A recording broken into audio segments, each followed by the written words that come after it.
When you start to see people like Bill Gates gobble up farmland, and you read what his foundation says about farming, when they say that we're going to have a particular type of agriculture, they want large blocks run by the government or by private consortia where they say we're not going to have animal-based proteins, we're not going to have stockyards, we're not going to have turkey farms, we're not going to have chicken.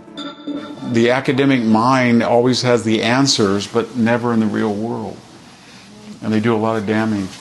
Everywhere you look, small and medium-sized farms being gobbled up by these corporate mega farms because they can't keep up anymore. They can't comply with these endless streams of regulations that are coming down. We're seeing that in China now, where these giant mechanized corporate big government controlled mega farms are displacing all these little small family farms that families have been farming for hundreds of years, in some cases longer. They're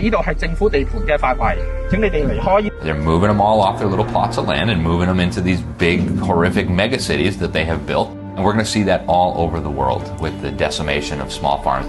So if they're not bankrupted by economic forces, the government itself will shut them down. Everything is falling apart. There is a shortage of food. Many people do not have enough money to eat every day. Everybody's out here today because they understand that when our government actually expropriates our farmers, we're all next. Not just Holland is now facing these types of regulations, but you can see the attack on farmers all over the world. It's an agenda that is carried out on a global level, that is being pushed through government officials in respective countries. This is precisely how the globalists have managed to take over national parliaments and national governments. 20 countries equal 80% of all the emissions. You solve the problem to start with by making sure all of those 20 countries are doing what they need to do. We have to pull them to the table and leverage further. So how do we get there? Well, the lesson I've learned in the last year is money, money, money, money, money, money, money. They're following a script where they are thinking already from the perspective of a global, bureaucratic, quasi-totalitarian system of governing, system of rules. This is an agenda, and all these countries are implementing the same policies. So they've targeted the farmers because that's the agenda. Right now, things have tripled as far as costs for my own farming operation and for many farmers across the country. And I think you're going to see across the board higher food prices. Food prices are already up dramatically this year, last year a little bit too, and we might see more empty shelves in America.